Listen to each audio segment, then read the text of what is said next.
에베소서 2장 11절로 22절 말씀, 우리 서로 한 절씩 교독하고 마지막 절은 함께 읽도록 하겠습니다.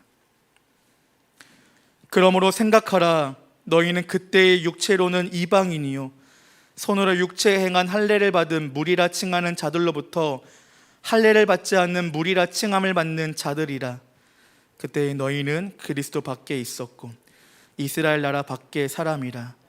약속의 언약들에 대하여는 외인이요 세상에서 소망이 없고 하나님도 없는 자이더니 이제는 전에 멀리 있던 너희가 그리스도 예수 안에서 그리스도의 피로 가까워졌느니라. 그는 우리의 화평이신지라. 둘로 하나를 만드사 원수된 것 곧 중간에 막힌 담을 자기 육체로 허시고 법조문으로 된 계명의 율법을 폐하셨으니 이는 이 둘로 자기 안에서 한 세 사람을 지어 화평하게 하시고 또 십자가로 이 둘을 한 몸으로 하나님과 화목하게 하려 하심이라. 원수된 것을 십자가로 소멸하시고 또 오셔서 먼데 있는 너희에게 평안을 전하시고 가까운 데 있는 자들에게 평안을 전하셨으니 이는 그로 말미암아 우리들이 한 성령 안에서 아버지께 나아감을 얻게 하려 하심이라. 그러므로 이제부터 너희는 외인도 아니요 나그네도 아니요 오직 성도들과 동일한 시민이요 하나님의 권속이라. 너희는 사도들과 선지자들의 터 위에 세우심을 입은 자라. 그리스도 예수께서 친히 모퉁이돌이 되셨느니라. 그의 안에서 건물마다 서로 연결하여 주 안에서 성전이 되어가고 함께 읽겠습니다. 너희도 성령 안에서 하나님이 거하실 처소가 되기 위하여 그리스도 예수 안에서 함께 지어져 가느니라. 아멘. 오늘 여러분에게 나눌 말씀은 우리 지난 8월 14일 우리 여름 수련회 때 함께 나눴던 본문 말씀이기도 하고 제가 말씀 가운데 그때 사용했던 예화도 같이 사용할 예정입니다. 다음 주부터 여러분에게 욥기 말씀을 하나님께서 몇 번까지 허락하실지 모르겠지만 욥기 말씀을 나누기 앞서서 올해가 마지막일 거라는 생각이 들었습니다. 여러분에게 우리 청년 공동체가 어떠한 가치를 추구하고 지난 9개월을 달려왔고 그리고 남은 기간 그리고 내년도 우리가 어떠한 마음으로 달려가야 되는지에 대해서 나누고자 함께 지어져가는 공동체라는 제목으로 하나님 말씀 나누도록 하겠습니다. 오늘 청년교회 주일 예배에 참석하며 여러분이 교회 교적부상 청년교회에 소속되어 있지만 한때 우리들 가운데는 나는 그리스도인이지만 교회는 안 다닐 거야, 그리고 특별히 상암동 교회 청년교회 공동체에는 소속되지 않을 거라는 생각으로 그러한 시기를 보낸 분들도 분명히 있을 줄 압니다. 그리고 제가 올 초에 여러분을 섬기게 되면서 그러한 지체들을 많이 만나기도 했었습니다.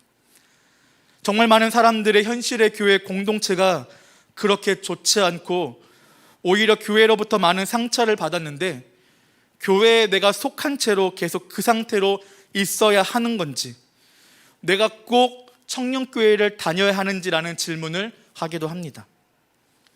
여러분, 우리가 오늘 성경을 볼 때 특별히 오늘 본문 말씀인 에베소서를 살펴보면 하나님께서 우리에게 허락하시는 구원이 단지 예수 믿어 지옥 가지 않고 천국 가는 것으로 성경은 말하지 않습니다. 이것에 대해서 많은 의견도 제시할 겁니다.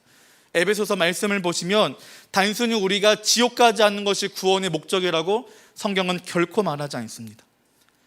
하나님이 믿음으로 말미암아 저와 여러분에게 주시는 구원은 공동체적으로 함께 사랑하며 의지하고 서로 하나 되는 사람을 구원을 통해 우리에게 주시는 것입니다. 다시 말해 교회는 어떠한 곳이냐? 하나님께서 복음을 믿는 사람들에게 주신 선물 보따리의 중요한 부분입니다. 누군가가 저는 예수 그리스도의 복음의 소식을 믿습니다라고 말하면서 저는 그런데 교회 공동체에는 속하지 않을 거야 라고 이야기한다면 하나님께서 우리에게 주시는 구원의 선물 보따리에서 가장 중요한 것을 놓치고 있음을 꼭 기억하십시오. 여러분, 교회는 어떠한 곳입니까? 하나님께서 복음을 믿는 백성들에게 주시고자 하는 가장 귀한 선물이 교회입니다. 교회는 신앙생활을 혼자 하면 너무 빡세고 사람들이 함께하기 위해 모인 조직이나 시스템이 결코 아닙니다. 그러면 우리 안에 이러한 질문이 생기죠. 하나님이 우리에게 주신 선물인데 왜 하나님의 계획인 교회가 이 모양이죠? 전혀 선물처럼 여겨지지 않고 짐처럼 여겨지는데 저에게 속 시원하게 말해달라는 청년들도 있을 것입니다. 우리 청년교회가 올 한 해 진리로 사랑하는 우리라는 주제로 달려온 지 10개월에 접어듭니다.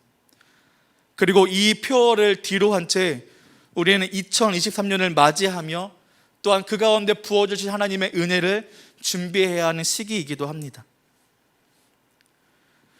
여러분, 오늘 본문 말씀을 통해서 성경은 우리에게 중요한 우리의 모습을 보여줍니다. 특별히 예수 믿기 이전의 저와 여러분의 모습이 어떠했는지 우선적으로 제시합니다. 그 말씀이 2장 11절 말씀에 나와 있습니다. 우리 다 같이 한번 읽어보실까요? 시작. 그러므로 생각하라. 너희는 그때의 육체로는 이방인이요 손으로 육체에 향한 할례를 받은 무리라 칭하는 자들로부터 할례를 받지 않는 무리라 칭함을 받는 자들이라. 여러분, 이 말씀을 보면 당시 사도 바울이 말씀을 기록했던 이스라엘 문화권에 살고 있던 유대인은 자기 민족, 유대 민족을 제외한 모든 사람을 저급한 사람으로 취급했습니다. 그 정도가 어느 정도였는지가 12절과 13절에 나와 있습니다. 그때의 너희는 그리스도 밖에 있었고 이스라엘 나라 밖에 사람이라. 약속의 언약들에 대하여는 외인이요 세상에는 소망이 없고 하나님도 없는 자이더니 이제는 전에 멀리 있던 너희가 그리스도 예수 안에서 그리스도의 피로 가까워졌다라고 분명한 사실을 평가합니다. 무엇이냐? 과거에 저와 여러분은 외국인이고 이방인이고 나그네이었습니다. 그런데 이 사실에 바울이 또 다른 객관적 사실을 제시합니다. 유대인들은 자신이 혈통적으로 정통하기에 순수한 유대 민족이라고 생각했지만 바울은 이야기합니다. 혈통적으로 유대의 피를 갖고 있던 이스라엘 백성들도 본래 과거에는 하나님의 기준에 의해 이방인이었고 나그네였음을 분명히 이야기합니다. 저는 이 나그네이고 이방인이라는 관점을 통해 우리가 오늘 무엇을 생각하고 싶냐? 이방인과 나그네에 대한 삶의 특징은 무엇이냐? 소외된 사람들이고 외로움과 고독감을 가질 수밖에 없는 사람임을 같이 나누고 싶습니다. 제가 지난 여름 수련회 때 청년 여러분에게 소개했던 문학 작품입니다. 현대인들의 고독감과 소외감을 잘 드러내는 작품으로서 장폴 사르스트의 닫힌 방이라는 희곡이 있습니다. 수수께끼 같은 인물의 안내를 받아 전혀 지옥처럼 보이지 않는 한 장소로 새 영혼이 차례로 들어옵니다. 신문 기자였던 가르생, 우체국 직원이었던 이네스, 그리고 부유한 마담 에스텔입니다. 이 세 사람이 모두 죽어서 지옥에 갔는데 그들이 생각했던 지옥은 어떠하죠? 우리와 크게 다르지 않았던 것 같습니다.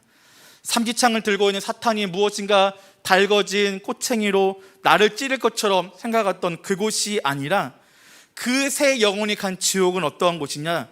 창문도 없고 출구도 없이 모든 것이 닫혀진 채 그 방 안에 세 사람이 갇힌 채 서로 이야기를 나눕니다. 세 사람의 특징을 좀 말씀드리겠습니다. 가르생은 어떠한 자였느냐? 평화주의자였습니다. 그리고 전쟁 반대 운동을 하며 신문 기자로 살아왔습니다. 그리고 영웅인 척 하다가 감옥에 갇혔고 탈영했고 그 다음에 체포되어서 총살당한 사람입니다. 크게 뭐가 잘못한 것이 있냐 질문할 수 있습니다. 그런데 가르생은 자신의 아내가 보는 앞에서 다른 여자와 성적인 관계를 맺은 아주 나쁜 사람입니다. 또 다른 인물입니다. 이네스가 있습니다. 이네스는 동성애자였고 애인의 남편을 자살로 몰아넣고서 그 애인과 함께 가스 사고로 죽어서 지옥에 갔습니다. 마지막 인물 에스텔은 젊은 애인과 불륜 관계로 얻은 아이를 살해하고 폐렴으로 죽어서 지옥에 가 문이 없는 방에 갇힌 인물입니다. 세 명이 다 죽어 지옥에 온 사람들인데 서로 각자의 이야기를 나누며 자기 자신이 자부심을 가질 만한 것들을 서로에게 자랑합니다. 가르생은 이넷으로부터 비겁한 자가 아니라는 인정을 받고 싶었고, 여러분 이 작품 보면 재밌어요. 지옥에 갔는데도 서밋합니다. 에스텔은 가르생의 남성적인 성적인 손길을 원합니다. 그리고 에스텔은 이네스를 사랑하는 동성애를 갖고 있으면서 모두 다 각자의 욕망을 품은 채 이야기를 계속 진행해 갑니다. 서로에 대해서 나의 장점과 나의 자랑만을 이야기하다가 그곳이 어떠한 공간이 되느냐? 문도 없고 창문도 없고 갇혀버린 그곳이 서로에 대한 혐오와 증오만 남는 공간이 되었습니다. 각자가 지옥에 온 이야기를 하면서 타인의 잘못에 대해서는 증오하고 혐오합니다.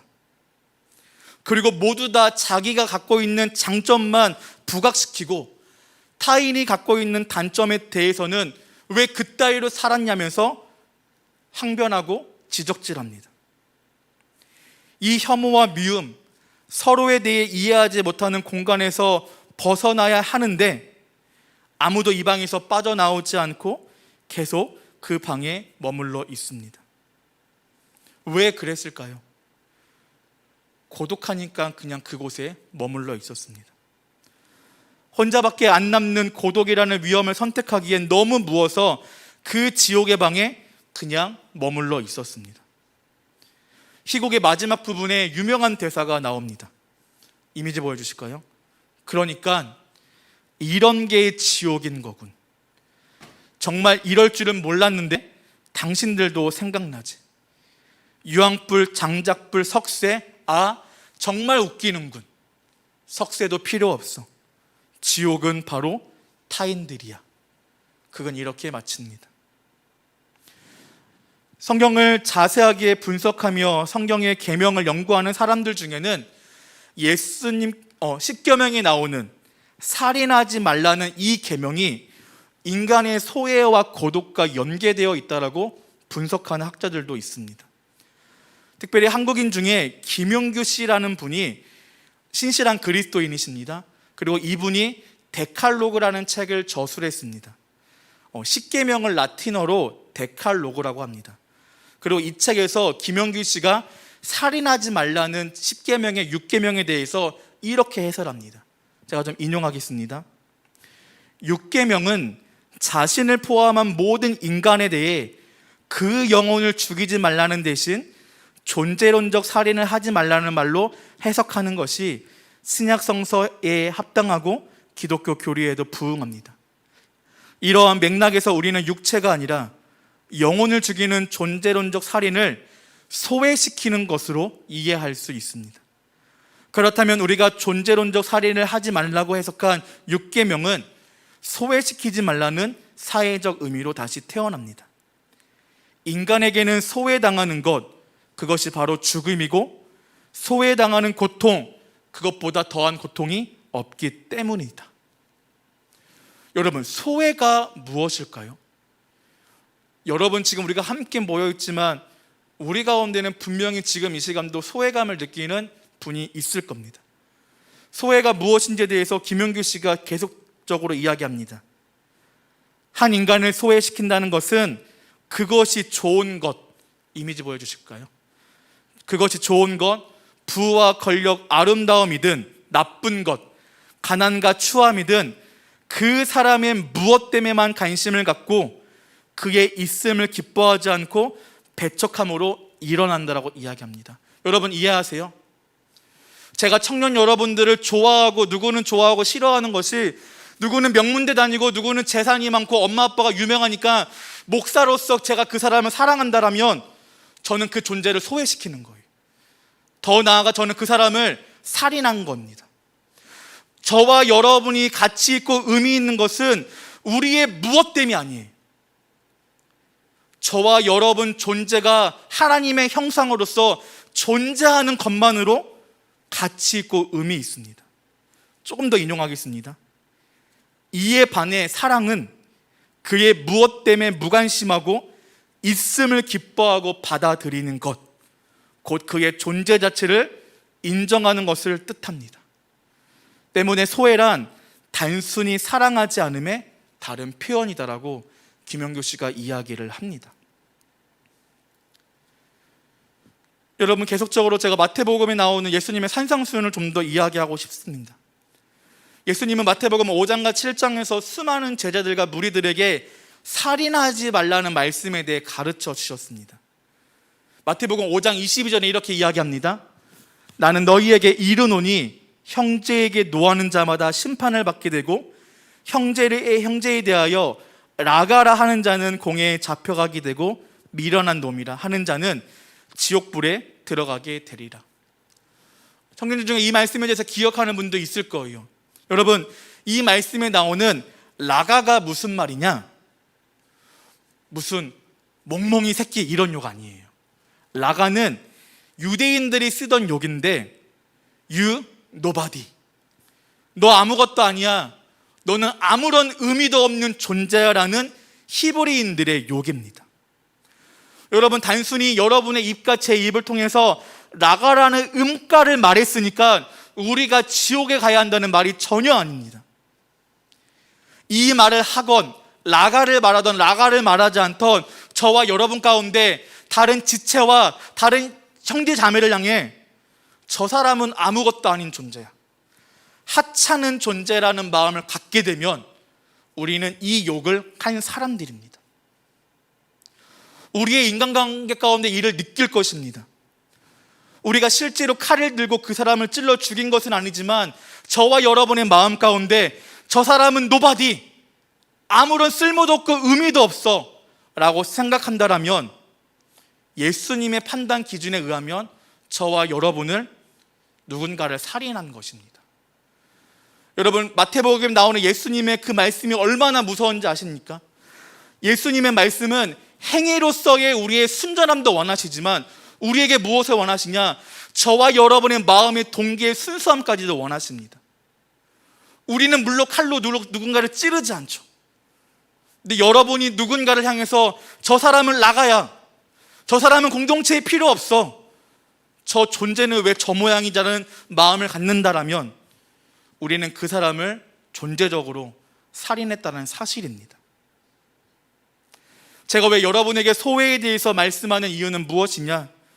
본문 말씀 가운데 바울은 바로 우리가 외인이고 약속 밖에 있었고 이방인으로서 하나님도 없이 살아가는 사람이었다고 이야기합니다. 그러면 왜 우리는 소외받고 소외를 시키는 그 고통받는 존재가 되었을까요? 여러분, 아까 제가 제시했던 닫힌 방이라는 희곡을 보면 서로 세 사람이 지옥방에서 대화를 하는 것처럼 보이지만 결코 상호적인 대화가 이루어지지 않습니다. 왜냐? 상대가 나쁜 일을 행했기에 혐오하고 미워합니다. 사실 본인도 혐오받을 만한 행동을 했음에도 자기 자신에 대해서는 혐오하지 않습니다. 오직 상대만 혐오할 만한 존재이고 나는 존중받을 태도를 그들이 모두 갖고 있었습니다. 이는 서로를 이해하지 못하게 하고 소통하지 못하게 합니다. 그런데 여러분, 이 이야기가 단순히 여러분의 학교와 여러분의 직장과 여러분이 속해 있는 공동체에만 소속되는 것이 아니라 이 일들이 교회에서 얼마든지 일어날 수 있다는 사실입니다.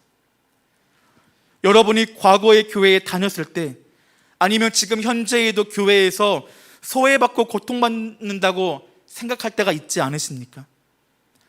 예수 믿는 사람들이 모인 공동체라고 해서 갔더니 이 사람도 똑같고 오히려 세상 사람보다도 더한 인간들이 모여있는 곳이 공동체라는 생각으로 여러분 마음에 상처받은 일이 없지 않으십니까? 우리는 여전히 교회 공동체 안에서 소외됨, 나그네됨, 외인됨을 경험하고 있습니다. 오늘 본문 2장 19절과 22절에서 이렇게 이야기합니다. 너희는 외인도 아니요 나그네도 아니요 오직 성도들과 동일한 시민이요 하나님의 권속이라. 너희는 사도들과 선지자들의 털 위에 세우심을 받은 자라. 그의 안에서 건물마다 서로 연결하여 주 안에서 성전이 되어 간다라고 바울을 통해 말씀하시지만 교회는 전혀 그렇지 않습니다. 소외시키고 뒷담화하고 나가라고 서로에 대해서 말하는 곳이 교회가 되지 않았습니까? 그러면 하나님의 목적에 의해서 지음받은 교회가 도대체 어떠한 문제가 생겼기에 우리는 교회에서조차 이 소외를 느끼게 되는 것입니까? 오늘 본문 13절부터 15절에서 우리에게 중요한 힌트를 줍니다. 이제는 전에 멀리 있던 너희가 그리스도 예수 안에서 그리스도의 피로 가까워졌느니라. 그는 우리의 화평이신지라. 둘로 하나를 만드사 원수된 것 곧 중간에 막힌 담을 자기 육체로 하시고 법조문으로 된 계명의 율법을 폐하셨으니 이는 이 둘로 자기 안에서 한 세 사람을 지어 화평하게 하셨다라고 말씀합니다. 14절을 보여주실까요? 14절을 보면 원수되어 중간에 막혀진 담이 있었는데 예수님께서 이것을 부수셨습니다. 그 부수신 벽이 무엇이냐, 담이 무엇이냐, 15절에 나와 있습니다. 막힌 담은 계명의 율법, 율법이 막힌 담이라고 에베소서는 말씀합니다. 여러분, 이 부분 너무 중요합니다.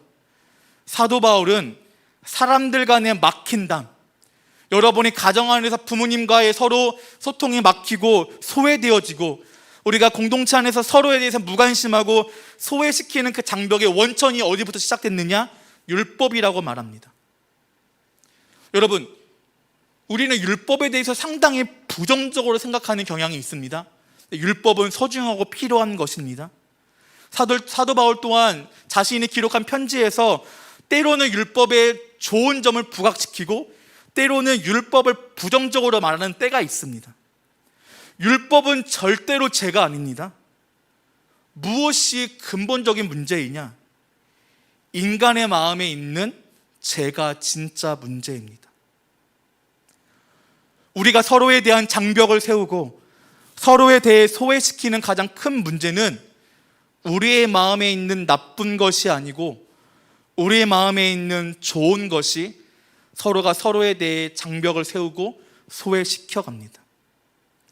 다시 한번 닫힌 방을 생각해 보실까요? 가르생, 이네스, 에스텔은 서로 소통하지 못하고 증오합니다.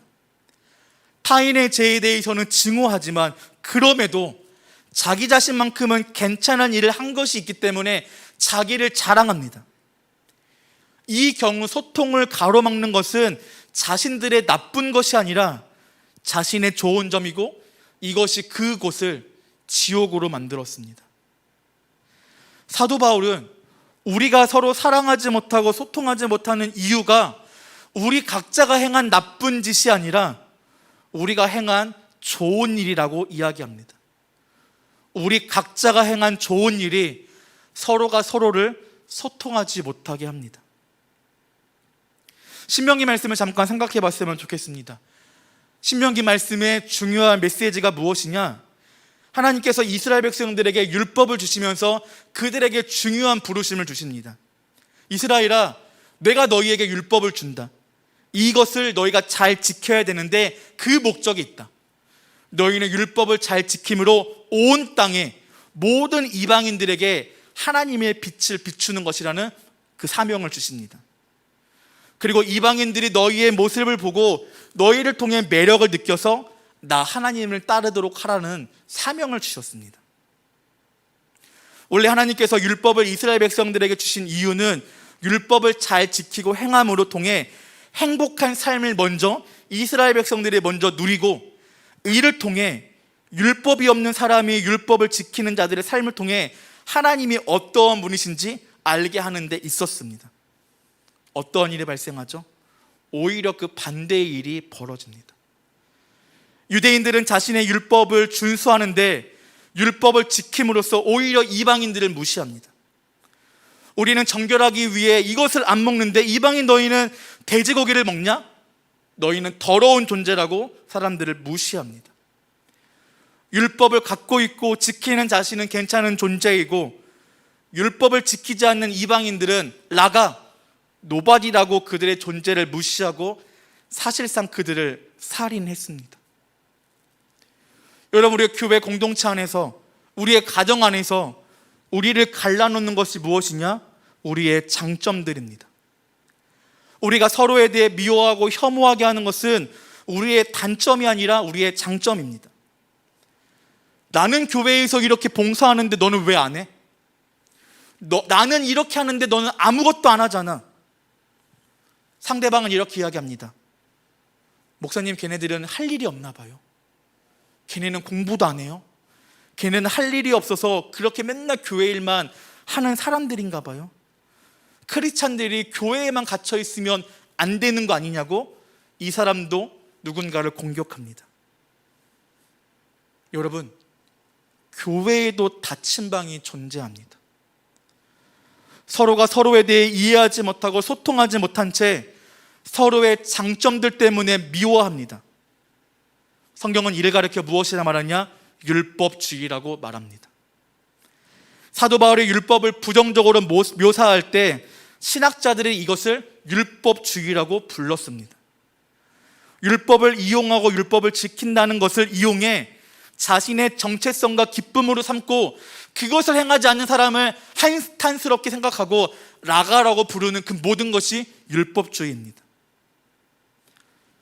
여러분, 율법주의는 교회에서 여러 가지 사역과 일을 열심히 하는 사람만 갖고 있는 게 결코 아닙니다. 쟤네들은 하는 게 없어서 교회에 봉사하나 봐요? 왜 쟤네들은 교회에만 처박혀 있죠? 라고 말하는 사람들도 동일합니다. 율법주의의 본질은 자신의 정체성과 가치, 자신의 의로움을 나에게 두는 것입니다. 내가 잘하는 것을 보며 자기에 대해서는 좋게 여기고 자신이 못하는 것에 있어서는 그럴 수 있다고 생각하지만 상대방이 못하는 것에 대해서 경멸합니다. 여러분, 제가 이 말씀을 나누면서 제 안에 이 모습이 오늘 아침 저의 삶에 있었음이 스쳐 지나갑니다. 그리고 이 모습이 교회 안에서 사역자든 여러분이든 성도님과의 관계 가운데 우리를 서로 소통하지 못하게 합니다. 여러분, 이러한 마음의 작용이 교회에서 발생한다고 가정해 봅시다. 그런데 한 케이스만이 아니라 여러 사람이 서로 얽혀 이런 비난과 정죄, 소통되지 않는 상황에 처한다고 생각해 봅시다. 우리는 교회에서 지옥을 봅니다. 우리는 서로 함께 있어도 외인이고 서로에 대해서 소외된 사람이었습니다. 그런데 여러분, 우리에게 복된 복음의 소식이 들려집니다. 우리가 어떠한 존재가 되었습니까? 우리 19절과 22절 말씀 길지만 다 같이 읽겠습니다. 시작.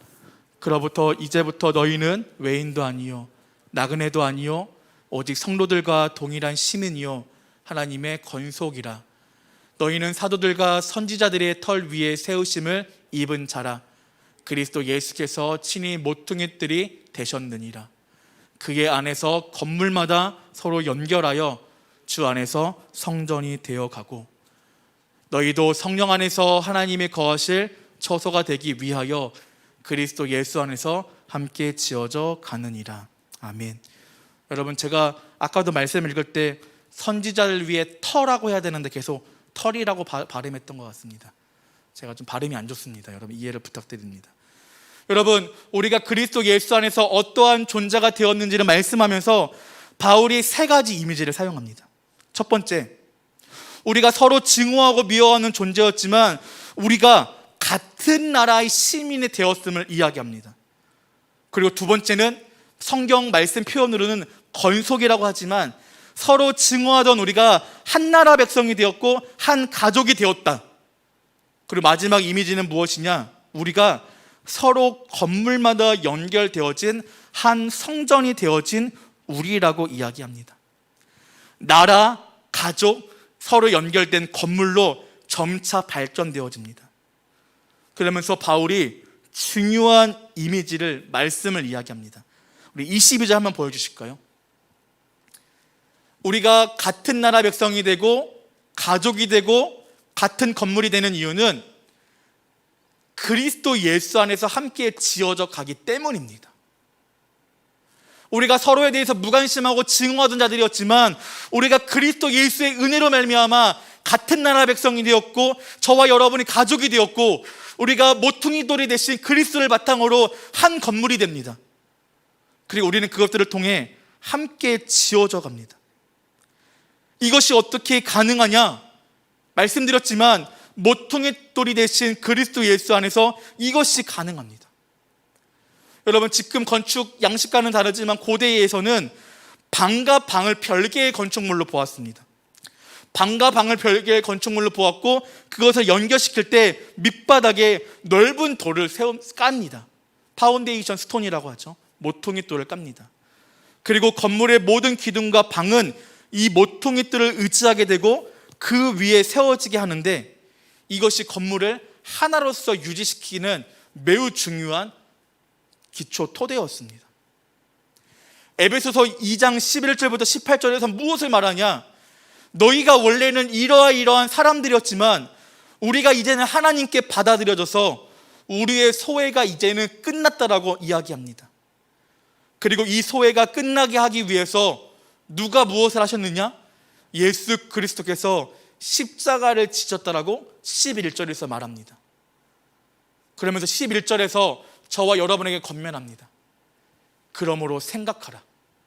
너희는 그때의 육체로는 이방인이요 손으로 육체에 향한 할례를 자랑하는 자들이었지만 서로에 대해서 무관심하고 증오하고 미워하는 존재였지만 그리스도 모퉁이 돌에 대신 예수님을 통하여서 우리가 하나가 되었다. 그것을 생각하라. 왜냐? 그것을 생각하지 않는 자들은 함께 지어져 갈 수 없다라고 우리에게 분명히 이야기합니다. 마지막으로 여러분, 예수님께서 저와 여러분을 위해서 이 일을 행하셨습니다. 우리는 무엇을 해야 할까요? 사도 바울의 이야기는 11절과 12절에서 너희는 아무것도 아닌 존재로서 소외되고 소외시키는 존재로서 외인이고 나그네였다라고 말하지만 19절과 21절을 통해 예수 그리스도의 부활과 죽으심으로 우리가 하나가 되었다고 선언합니다. 그리고 우리의 마음을, 우리의 각자 틀어진 마음을 조정시킵니다. 우리가 서로 다른 사람들이고 우리가 자기 의에 빠져 서로 모이기만 하면 지옥을 만드는 우리의 습성을 예수 그리스도의 복음의 소식이 바꿔간다라고 선언합니다. 이전에 내가 어떤 사람을 볼 때 저 사람은 가치 없고 저 사람과 같이 순모임을 하거나 소고를 할 때 대화하거나 매력할 가치가 없다라고 생각한 적도 있을 것입니다. 여러분, 그때 우리가 무엇을 해야 합니까? 생각하라. 주의 복음의 말씀을 생각하십시오. 하나님 보시기에 나도 똑같은 사람이었고 저 상대보다 나의 성격이 좋고 화술이 좀 더 나은 것처럼 보인다고 사람들 가운데 인정받는다 해도 나는 하나님 보시기에 저 사람과 동일한 자임을, 그리고 저 사람이 하나님께 용서받았고 나도 용서받았음을 꼭 기억하십시오. 여러분, 복음으로 여러분 자신을 객관화시키십시오. 그럼 우리가 어떻게 됩니까? 저와 여러분에게 이러한 용기가 있었으면 좋겠습니다. 부족하게 여겨지는 사람에게도 다가갈 수 있는 용기가 우리 안에 허락되기를 간절히 소망합니다. 다가가 대화를 하다 보면 그 사람이 갖는 귀한 모습과 장점을 발견하게 됩니다. 그리고 우리는 점점 변화되어져 갑니다. 교회 안에서 내가 인싸가 되고 싶은데 사회적으로 볼 때 내 직업이 별로이고 사회적으로 볼 때 제대로 된 입지를 갖지 않는다고 생각하는 청년들 분명히 있습니다. 청년 여러분, 여러분이 가진 사회적 입지와 여러분이 이룬 성취로 정체성을 삼는 것을 멈추십시오. 여러분의 순모임과 소그룹 가운데 여러분이 이룬 타이틀과 여러분이 이룬 성취로서 자랑하는 것을 멈추십시오. 왜냐하면 하나님께서 그리스도 안에서 우리를 부르셨기 때문입니다. 여러분의 정체성과 여러분의 자랑을 나의 행동과 성취에 두지 말라고 주께서 말씀하셨습니다. 우리의 정체성과 자랑을 우리를 위해 모든 것을 주신 예수 그리스도께 두기를 소망합니다. 상암동교회와 상암동교회 청년교회는 다양한 사람들이 모이고 다양한 자기 일을 갖고 있습니다. 다양한 것들에 있어 짜증내고 실증을 내는 지체들도 있습니다. 우리 스스로 일을 갖고 있고 우리는 일을 갖고 있는 사람들에 대한 지옥에 대한 한멸과 증오 또한 갖고 있습니다. 여러분, 상암동교회 청년교회가 또 다른 닫힌 방이 되지 않으리라는 보장이 있습니까? 청년교회가 자기를 자랑하는 이기려고 다투는 싸움장이 되어서 젊은 사람들이 모이니 분위기가 좋고 재밌을지는 모르지만 자기 의와 상대를 이해하지 못하는 불통과 고통 때문에 서로를 배척하고 배제하는 방식으로 우리 공동체가 지옥을 만들어내지 않는다는 보장이 있을까요?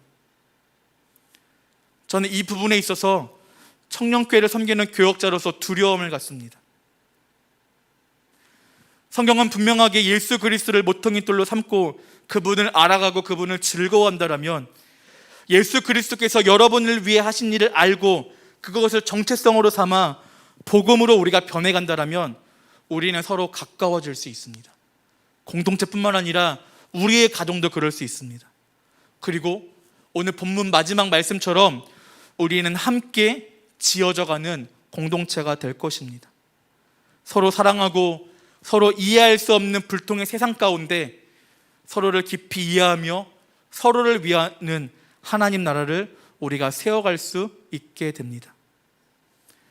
여러분, 지난 10개월 동안 함께 이 공동체를 위해서 애써주시고 마음을 모아주시고 주일 예배 가운데 여러분의 삶을 들여 하나님께 예배하는 일에 힘써주셔서 너무도 감사합니다. 여러분, 이제 또 시작인 것 같습니다.